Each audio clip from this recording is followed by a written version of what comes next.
some recommendations, not today, far down the track.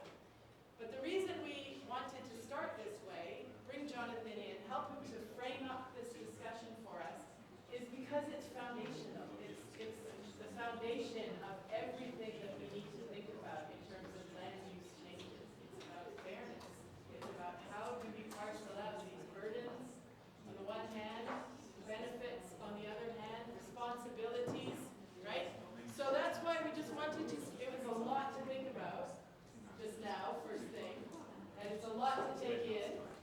And thankfully Jonathan took out all the philosophers' names. But if you want them, we've got a list. And as he said, the longer version of this, with some notes and a bit more detail, is available on your Rizuku platforms. And we see that some of you have already made your way to the Rizuku platform. If during the day you need some help getting there, getting on those, come see us and we'll help you do that. Because all of this material will be made available there. And you can go away and think about it in your own time. And you can talk to each other about it. You can talk to your families and your whānau and your friends, and people you work with, and share it and think about this stuff. It's going to take some time for it to really sort of sink in, right? I'm still thinking about it. Equity, equalities, starting in different places. But that's just the beginning of this discussion. Yeah, we weren't trying to get your final take. That was just to get you thinking about just different ideas of what's there. I've done a big project actually on fairness and what museums think about fairness, which is pretty interesting, and could share a bit of that with you later. But we're going to move on now to yes. So the next phase. So we're switching gears, right? We got this big picture from Jonathan. The next three sort of we'll see how rapid fire they are, but three short presentations are really around what you know best, and that's your region. So we're bringing it home now. We're bringing it right here. We're hearing from GDC from a science perspective about what's going on. We're hearing from it about a policy perspective. What are some of the undertakings in the region in terms of what Nadine alluded to earlier, and we're hearing about it from an economics perspective, where there's some work going on to sort of think about what's possible here. And the caveat, I'm sure they'll tell you, is that's really early work. So these next three presentations will do that. And again, these folks are going to be, sorry? No, I was just going to say there's two presentations now. So you have Kerry Hudson and John Hutchings, and Kent Dustin will be presenting in the afternoon. Oh, okay. Much later. It's just We'll remind you to tie a little mental bow around them because they're a package of presentations, all about the region. And so I'm not going to introduce people. They can do their self-introductions. But John Hutchings looks like he's up first. And I'm coming up with Kerry Hudson because we're a tandem pair. He looks just like me, except I've got hair. But we work very closely together with Nadine. Wonders of Technology, wasn't that good? Thank you. And Wonders of Jonathan. I was one of his students, and I wish that he gave me grades for my effort rather than my quality. You're a great student, John. Oh, thank you, Jonathan. Except on Tuesdays, which is the days when they call it Crap Point, Nawi. It's the best left-hander in New Zealand, apart from what you've got here in Brisbane, of course. And it seemed to work always on a Tuesday, which is the same day that I had Jonathan's lectures. It always happens, doesn't it? But there you go.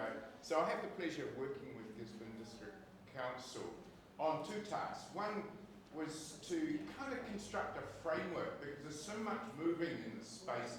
To get shape around it means it's got order.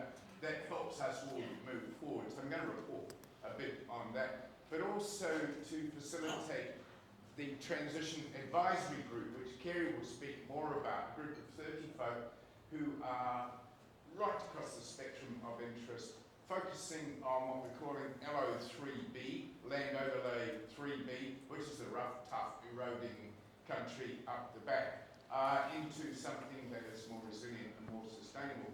So facilitating them, I'll talk about that in just a sec as well. And and it was interesting, Harley, to reread with the help of Christiana and Anne what my brief was.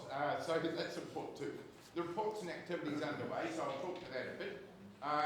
What is local, regional and central? Who's got the accountability for moving this forward? And your responsibility too is fundamental in there. And as Jonathan indicated, what are the constraints and obstacles at play that might constrain some of our decisions and some of our moving forward on this? And what have the council got as the levers that they may play? So that's the brief, and so I'll provide something of an overview to start with, and then a bit of a reminder, because I'm not sure that you've all had the chance to read some of these noble reports, particularly the Milu reports. I can hone in a bit and do a reminder of what that is, and then talk about the progress made, because that then gets the questions of accountability, role, and constraints on some of the Milu recommendations. So the first point is a dumb one to remember. Gabriel was big. It was huge. Wasn't February, not March.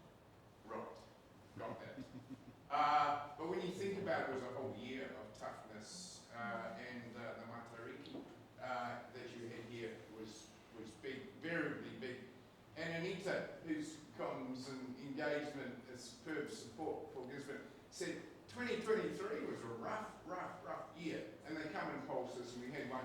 And climate change says they're going to come more. Recent work out of NIWA, they've just published their updated climate change predictions.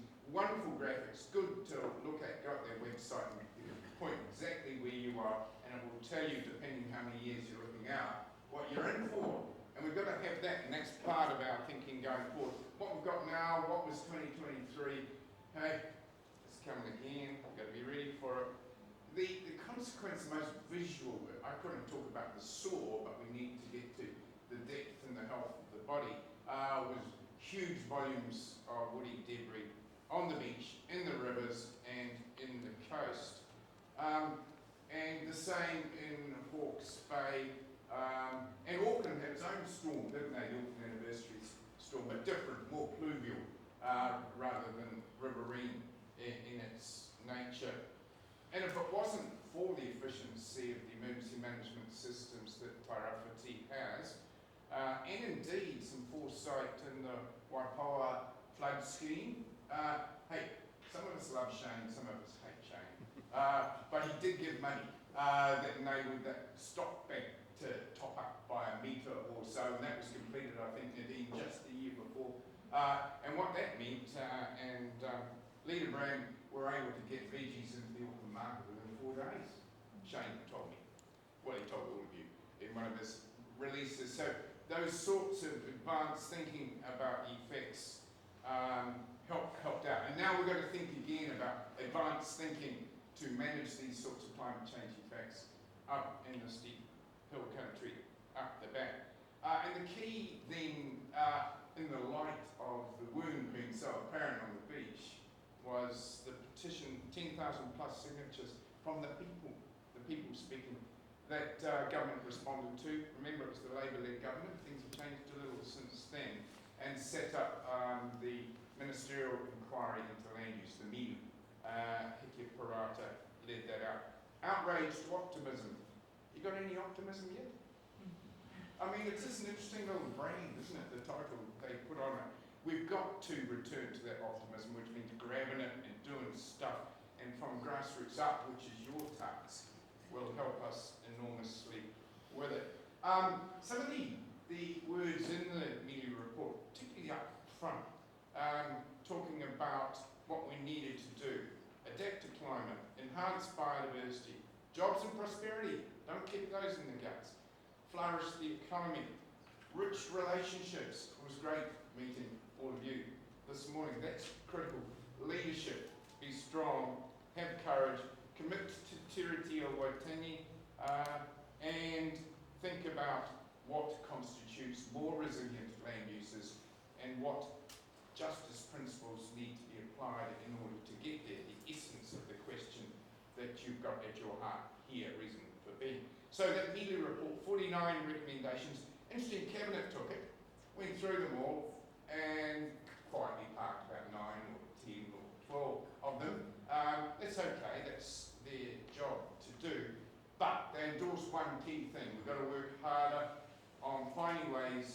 to manage the steeper land in Tairāwhiti, land use needs to change. I mean, that's at the heart, when you strip it down, that's the heart of the report and what Cabinet endorsed. It's a beautifully written Cabinet paper, Jonathan, if you do want to look at one of your students probably who wrote it, I think. They broke it into two phases. First phase was, I think, largely central government focused. It said, let's clean up the mess. So they shared some money with Gisborne District Council to get rid of the woody debris where they could see it. I'm sure there's a hell of a lot more still sitting in the creek and off the coast. They stepped in to kind of strengthen resource management functions and decision making. And they strengthened partnerships going forward. So that was good. But really the focus was in their second phase, which we're right into now, which I think, Nadine, is more about empowering the council, but with the right language. They talked about locally led, regionally supported, centrally enabled, collaboratively developed. So, hey, they're lovely principles for us to remember when you think about accountability for moving through this. So, strip it down. I call this my worm diagram. Remember the elections where we used to track who was going to win by the worm? Well, this is kind of worm. You've got two scenarios. The bad, hey, keep spending money, can't do that. Everybody hates everybody because those foresters and what they're doing are bad. The woody volume, and there's a heap of it still sitting in the hills, and it comes through, it pulses, keeps pulsing through. Why? Because we don't get to managing at source, which is land use at the top. And of course, the good scenario is the opposite of all that. Effective management, though, of the woody debris and indeed forest action is the key.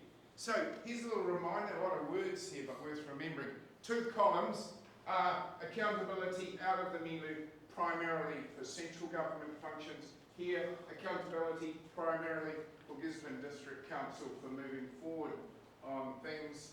And when you look at these, the central government ones, biodiversity credits, good question to Jonathan earlier on that. There was a consultation document. I'm not sure how much road traction will happen on that in the short term. A new funding model for water, I think that was a broader agenda being played out there. Co-investment capital, that's a good one to remember. Remind them of that when we think about transition going forward. Te Turu Whenua Māori Act, in other words, Māori land, let's focus in the Tairāwhiti, what can be done here to empower governance and decision making on Māori land. Amend the ETS to incentivise Indigenous planting. Interesting to see. I mean, that's still a policy development in development, but one to keep an eye on. Re-establish the jobs for nature. That didn't make it through the cabinet process. And sad, because, and I think it's something that will need to be pushed on the go forward in terms of resilience in the hills. Amend the National Environmental Standard for Commercial Forestry. And this was about really, hey, we were legitimated to leave one hell of a lot of debris on the hills. And so they're now having a look, and there's a good relationship between Gisborne District Council and NPI, Ministry of Primary Industries, to have a look at that. You know, what should you be allowed to leave on the hills there and still operate effectively? Approve a just transition process was in there. No, they didn't make it through cabinet. Didn't make it through this government because they killed the whole program. Which is sad because I worked in Taranaki as part of just transition post hydrocarbon exploration being killed. And big chunks of money just to help the whole community reposition itself. There's a good precedent there. We've got to find a way to leverage that. Confer legal responsibility on certain rivers. I think that's something for Ngāiwi or Tairāwhiti to work on. A statutory vision for Tairāwhiti. Support recovery efforts. Government were good. They threw in 100 mil on to help get past Gabriel, etc. And support where they can going forward. And I think, Nadine, it's fair to say there is good reach out, from various folk from various government departments on it. Leverage forest stewardship accreditation. Whew, that worked well. It's stung. Took the accreditation away from a couple of forest companies, and there's still licking the wounds of that a little and recovering fast. So, moving it. Hey, look, jigsaws are good. You had yellow and green chips. Yeah. That's kind of an indication. Green is moving forward okay. Yellow is in action, could do with a little bit of a kick. And red was, sorry, unlikely to be fun to go forward. Thank you. Jigsaws are good because they help you, if you get it all the pieces stitched together, see the picture. So I unpicked Milu and created this sort of a jigsaw, and if you look through it, you get from, oh, let's check on the risk, what we can do in the regulatory space. What's our vision here from a strategic front? What about collaboration? Look at this, Citizens Assembly sitting in there. Collaboration working forward on this. Then let's think about delivery planning, because you can't want to rush out there to do that unless you know you've sorted out what your priorities and focus is, you've got your resources sorted, get the money sorted, economic enablers, and then deliver it, and then check on how you're going on all of that going forward. Now, there's one hell of a lot of words and actions in that slide, and I'd be using quite a lot of my scarce time to go through the balls. I won't. There's a couple of things that do, though, I think, display interest. Since 2018, Gisborne District Council very much stepped up its compliance, monitoring and enforcement, and it's working. I mean, there's nothing like 15 prosecutions, close to that now, for saying, hey, good practice is good practice, thanks. You know the rules, please abide by them. So I really like that. The National Environmental Standard on Commercial Forestry, critical for here. More stringency required here, and Kerry will talk more on this, than anywhere else in New Zealand. Anyway, I want just to highlight 4 biggies, and you can ask me later if you want to know about more. 1, you've got to know what you're working with, so define the country that is the focus. Kerry's going to tell us about that. 2, prepare guidelines to transition. This is land owned by iwi, owned by forest companies, owned by farmers. How do I get to good? Get the guidelines, grab the expertise, record it, and then move it out and share it collaboratively to achieve it. That's second biggie. 30 is the regulatory provisions. Work on your Tairāwhiti resource management plan. Make it tight and good and fit for the future, and that's happening right now. And there are 2 others that are not on the list and not in the Milu, but I think are really important, particularly listening carefully to Jonathan. 1 is the business case to central government. I hesitate always to use the word compensation. I prefer myself to say beneficiaries and co-investment to assist transition. Because it's very easy to get into the blame game. Fact is, post-Bola, we put a whole lot of trees up there, and then the ETS came along, so we pushed the trees to the ridge and right down to the river, because that was the financial incentive. But now we look and say, right tree, right place, please. And so we need a little bit of an adjust. All right, let's make that adjust, but do it in a way that's positive, is in my mind. And I think the 4th here, the importance of the forest sector to this economy. About 6% of employment and 9% of GDP. That's big, isn't it? But the business model is not as robust as it will be. So if we were to work with experts and say, well, what can we adjust here? Where are the big cost items that can indeed be reduced, and what might be done for the long game to tweak the business model of the forestry sector, I think is the 4th biggie focused attention. Those last 2 are not necessarily on the media list. So I think I've gone far enough. Harley, team, Dave? I stopped my timer, but yes. So compelling. Yeah. And if there's things that spark you up in there, then we come back to those in the group question Q&A stuff this afternoon. Over to you, Kerry. I look for you go just as fast. Yeah, I'm going to go real quick. Thanks, John. Really interested in that information from Sudbury this morning, and environmental issues, and got on with them. We need to do exactly the same there. From Jonathan, who pays and how we affordability on that. And John and I, we've been pretty long into this stuff for 2 years. Pretty complicated. We've either lost our hair or we've gone grey. It's been a pretty difficult time. But optimism is where we need to go, and the jigsaw does that for us. So really cool where we're at. So yeah, just for today, I'm with Gisborne District Council in the field of integrated catchments, and we just want to outline where we're at, where we're going, and just a few facts about Tairāwhiti that you may or may not be aware of. So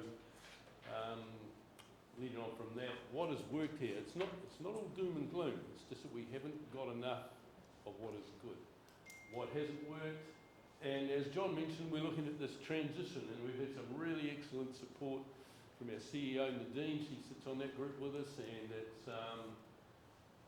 it's filled with people with some vision going forward, and that's where we need to be going.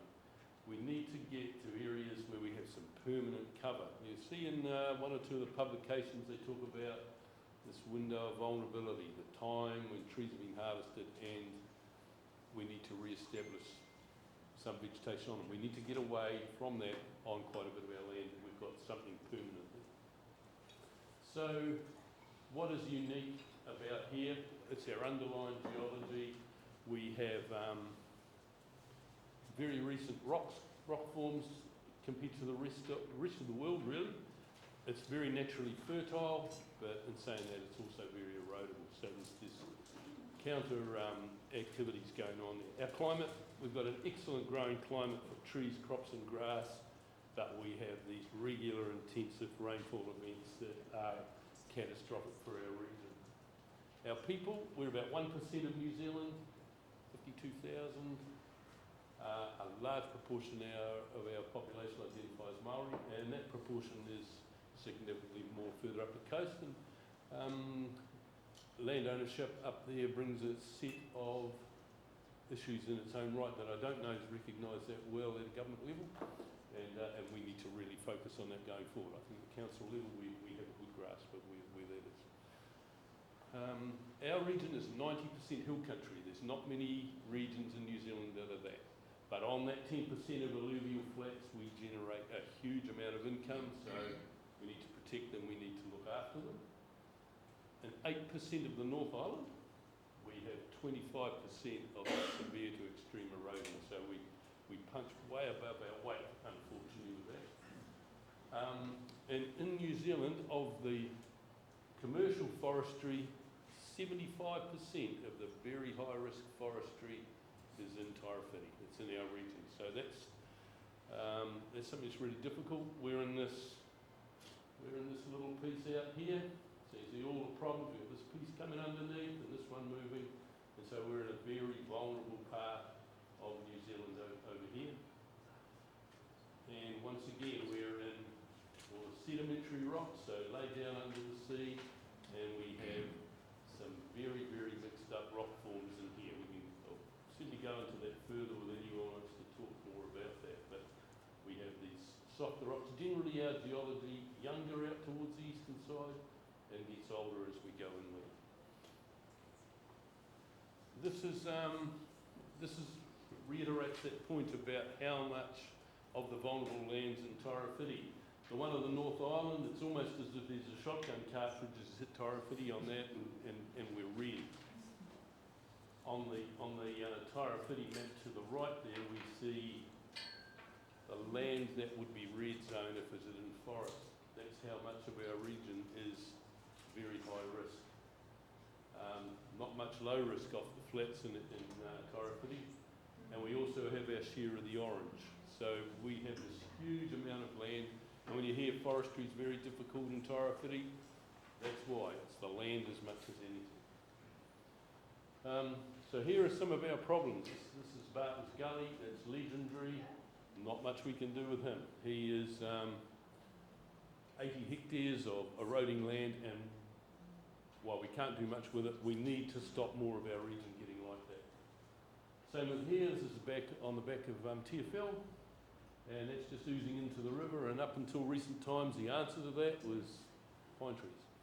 If that's what had happened on that, fortunately it hasn't been planted, but it's still eroding. We would have had a lot of wood coming down the river and affecting our region downstream. So that's at the back of Tolaga Bay, Tauwhani Pārai for those Yes, so that's, yeah, that's as Nadine says, that's Te Awhiriparo Farms, so that's a piece that the council was a shareholder in that, and we're looking closely now at just what we do with that. We're really grappling with that photo because what do we actually do with it? Because whatever we grow on it in the short term has the potential to end up in the river at the bottom. Now, if you have a close look at that, that's, what's that? It looks sore. It's sore, yeah, it's got roots.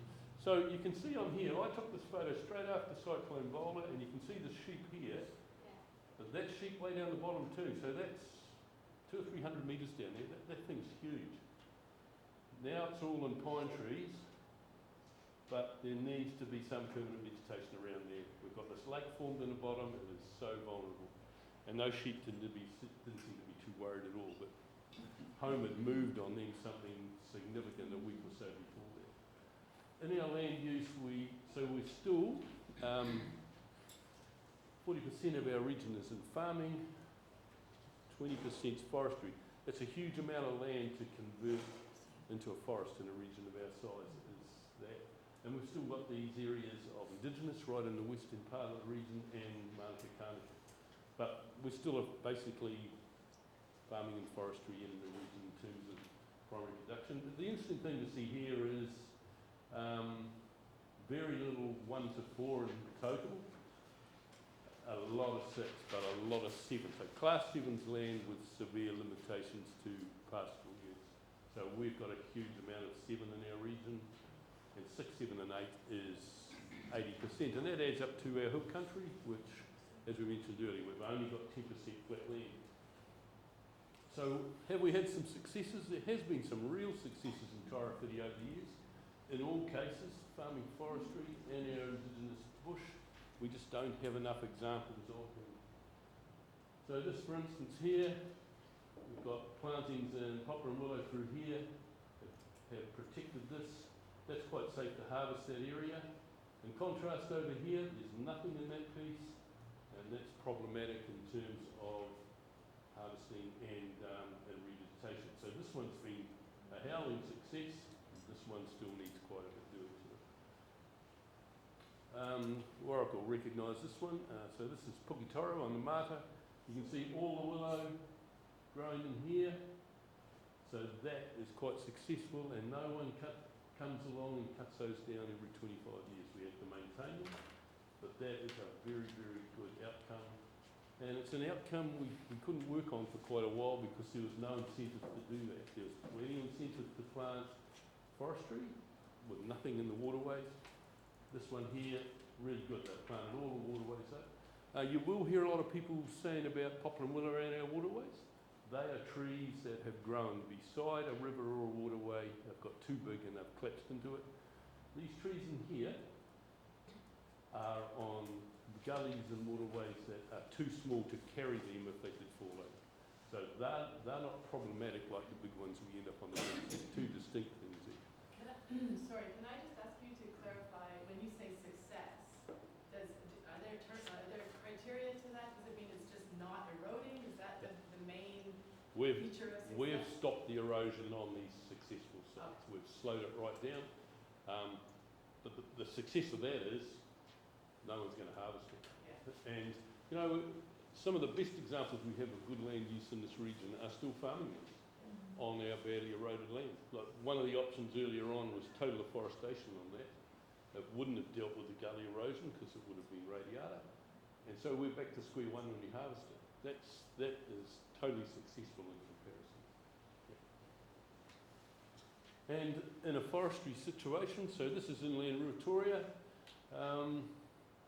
So this totally complements each land use in here. We've got through the gullies that was allowed to revert, and it's formed a very good protective mat of indigenous vegetation.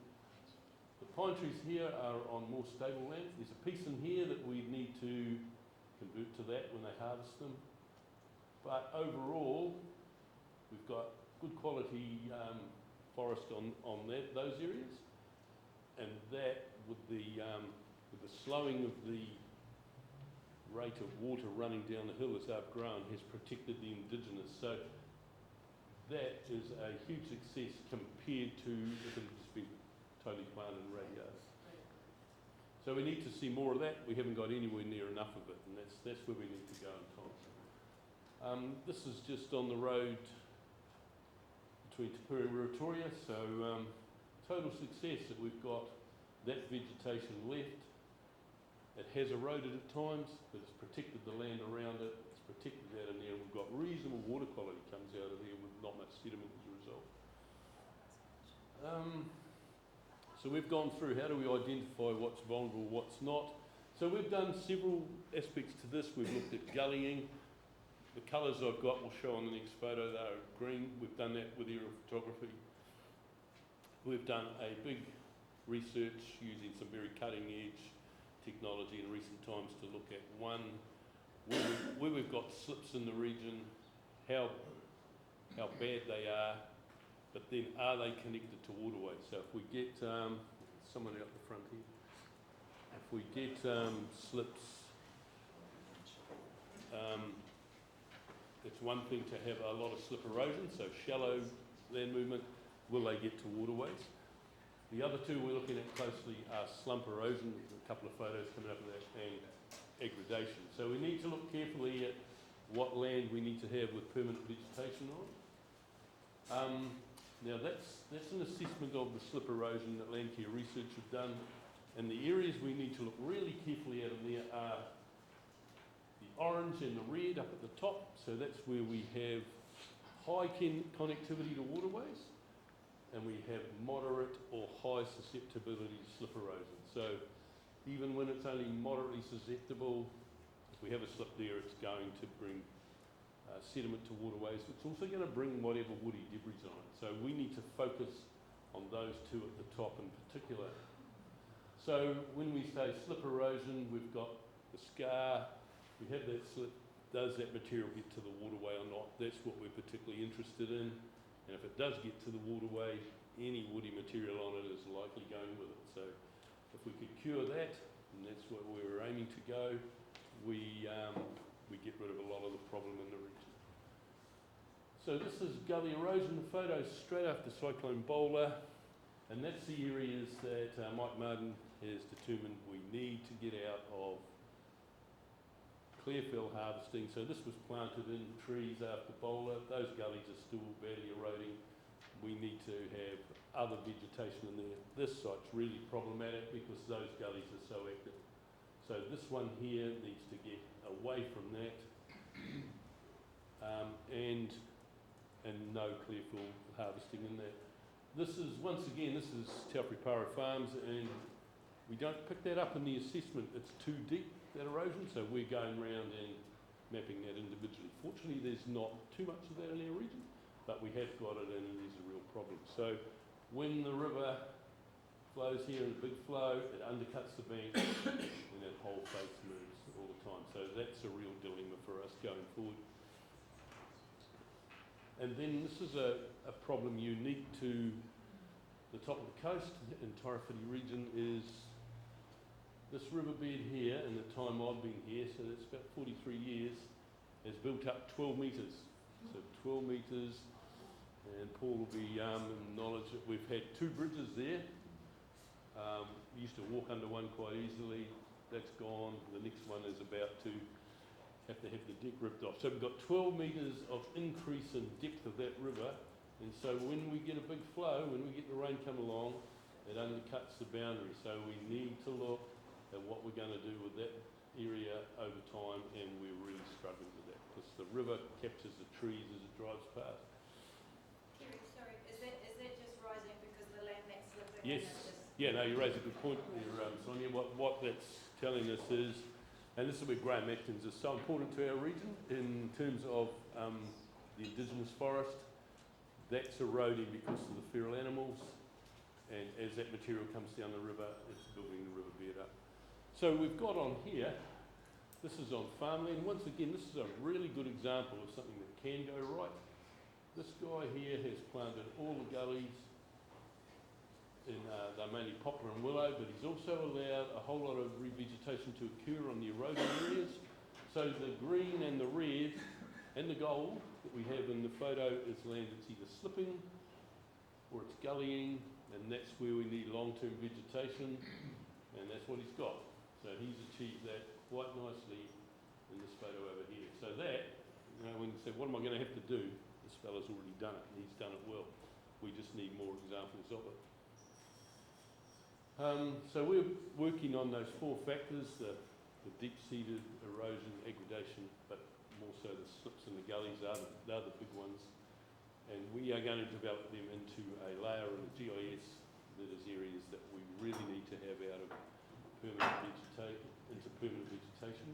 And it's areas we don't want clearfield harvested the way we are at the moment. There may be other species that are highly valuable in there in time that can be extracted in other ways. The thing that farmers will like to hear about this is it doesn't mean we're precluding grazing stock from those areas. It's the vegetation we're after, so if we've got vegetation there, that's what we're looking for, and that's assisting us with that permanent cover.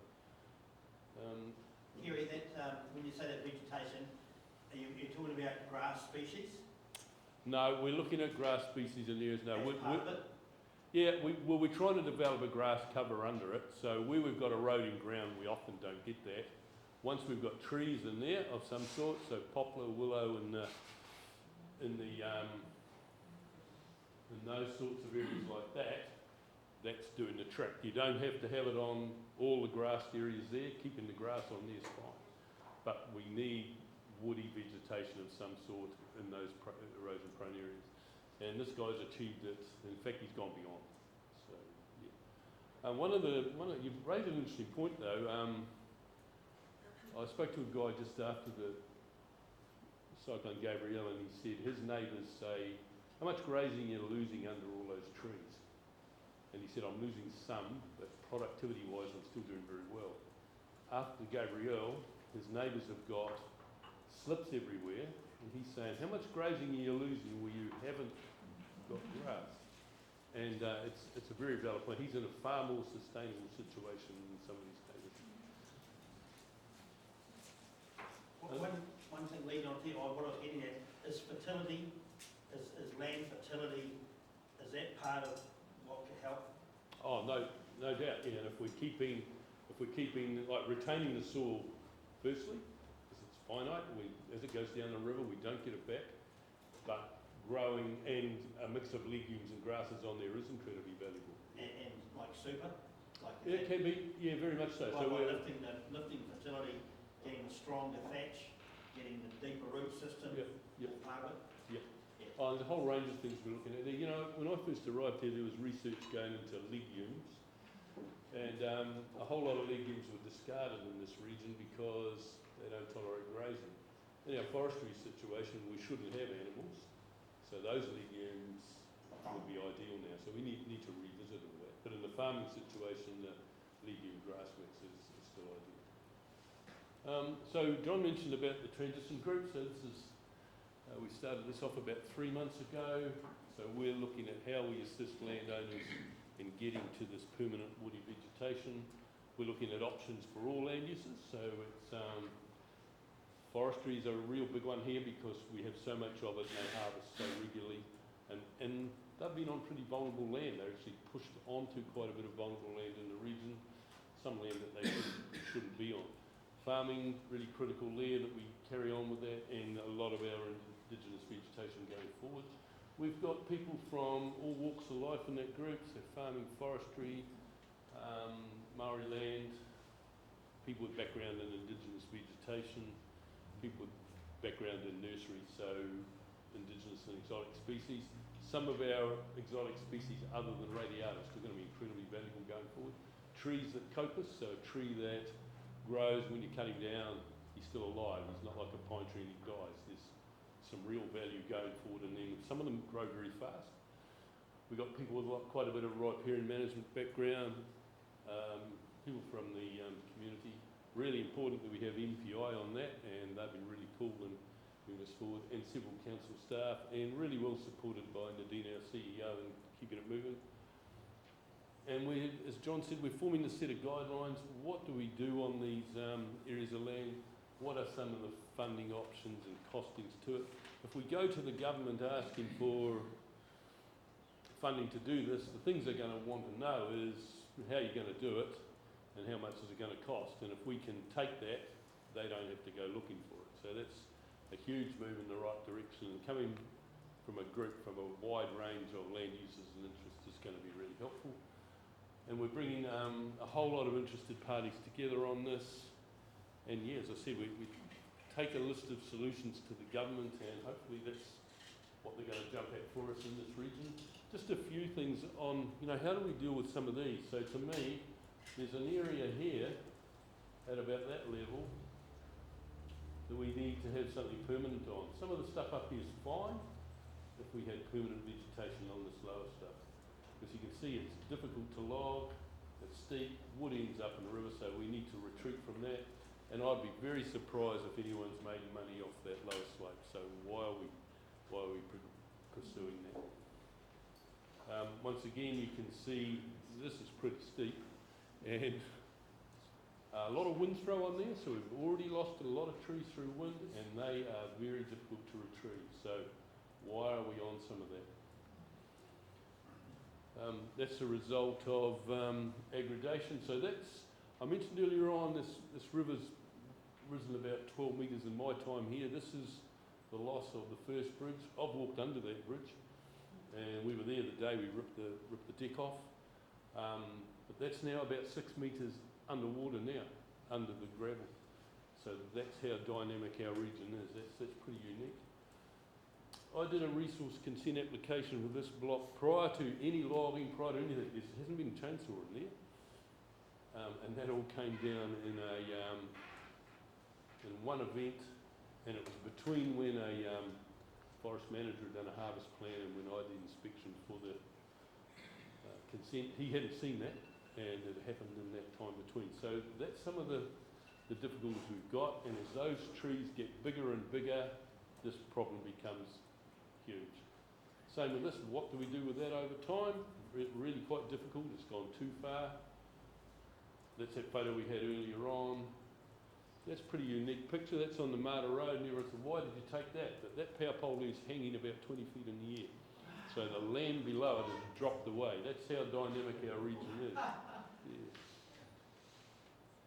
And this was a whole phase of new erosion we got on very deep land where the first rotation tree roots have gone rotten, they're filled up with water, and it's moved.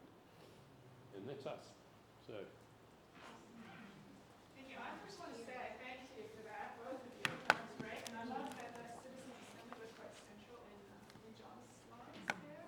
But talking about the transition advisory group, I know that it sounds like they're going to come up with some really interesting things that would be useful for this assembly to know about, but I don't think the time is quite going to line up. Time is a bit We want to say that if that's the case, it probably will be, that when those come out, it could be after your recommendation, but we may bring you into that conversation again. But likewise, I mean, hopefully the tag is also open to hearing from what the assembly is. Oh, for sure. Yeah, no, that's right. It's This is the mutual reinforcement of this very, work. very much a two-way street.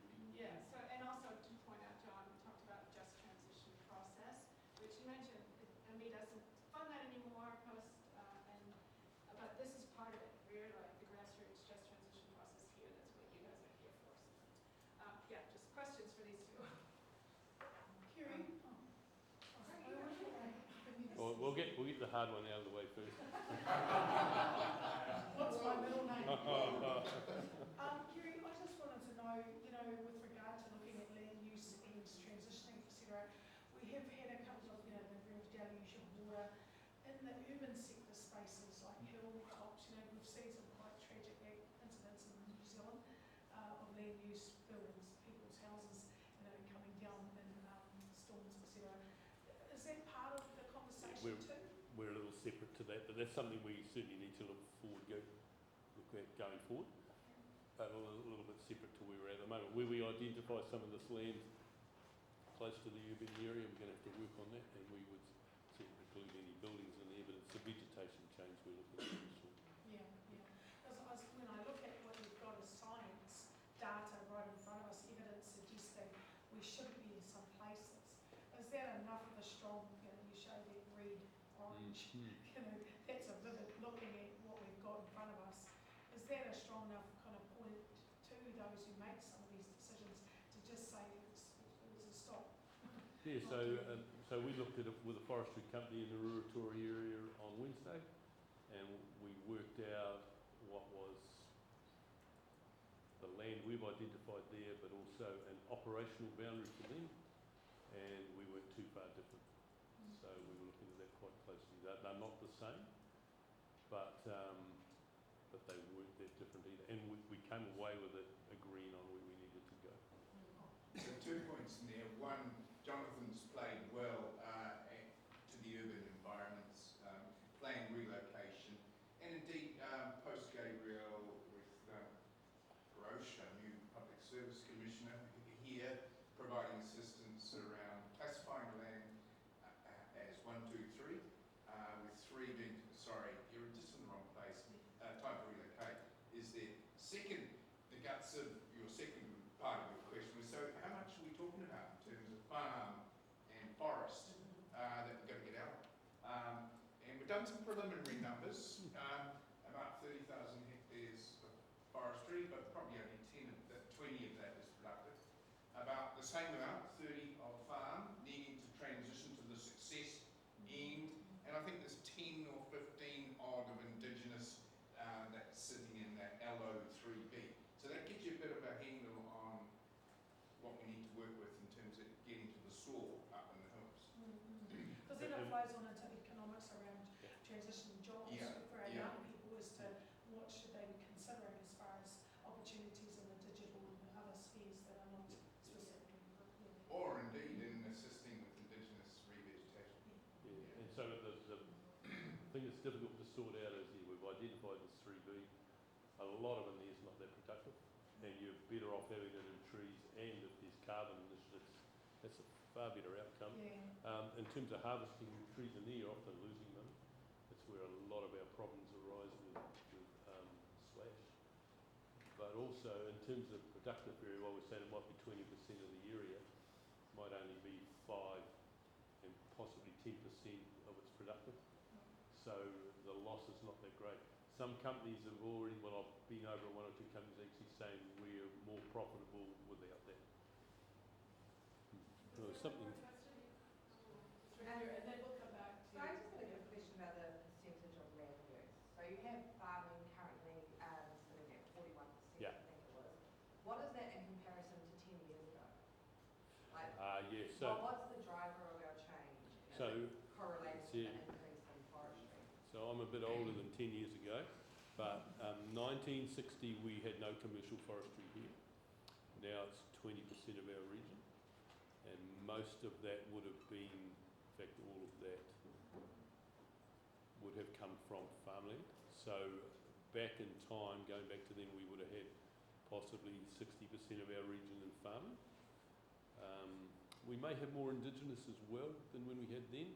In the last 10 years, we had a big move towards forestry after Cyclone Bowler, and then another burst when the carbon came along. Most of New Zealand's big change came with carbon, and about the time of the millennium, but after. The other thing that's occurred in New Zealand, of course, is because of nutrient deficiencies over on the volcanic plateau, areas were planted, huge areas were planted in forestry because livestock wasn't suitable at the time. As I've got on top of deficiencies with cobalt and selenium and trace elements, they're highly productive in terms of farming. So over there we've lost a lot of forested area. Over here we've gained a lot. 20%, as we said, to plant in something in a region is a huge amount of land over that time. So, and we've seen a bit of a resurgence again in the last 5 years with more carbon, but perhaps the angst of how profitable is farming going to be in some of our country as well. So is that something we see, like the trajectory staying the same with farming decreasing and forestry increasing? No, I don't know. We've been told there's not a lot of investment coming our way in terms of forestry. We don't know that as yet. What we have had in the last 5 or 10 years is far better targeting of what does get planted in forests. So the land that's going to be problematic has been left to revert or put into some longer term species. We've had some real success since 2018 on that. Yeah. Can I say that we just want to try to stay on time. You guys are here this afternoon? Yeah. Yeah. So in this afternoon, it's the Ask Me Anything panel. So keep those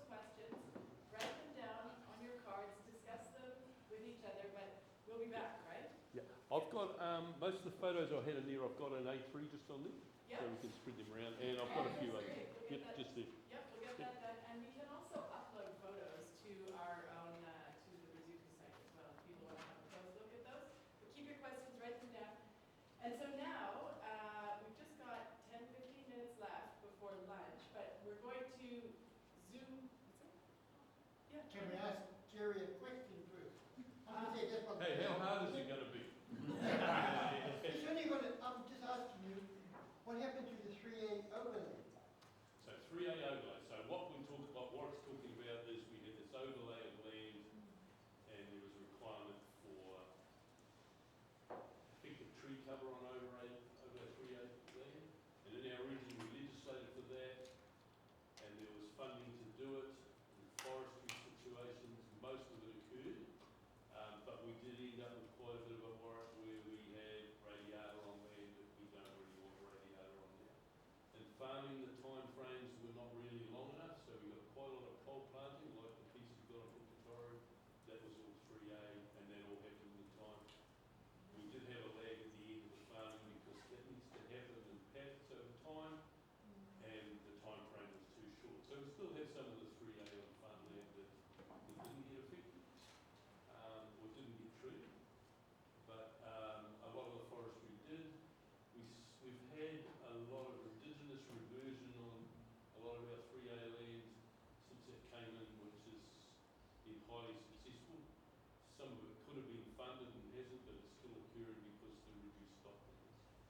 So overall, it's worked reasonably well. The money from the government was fully allocated. Some of it hasn't been spent, but there was a lot of success in that time with 3A, other than the fact that, you know, when it started off, it was just fully plantation forestry, and we ended up with quite a lot of areas in there that should have been left to reversion. Remember too, 3B is slightly more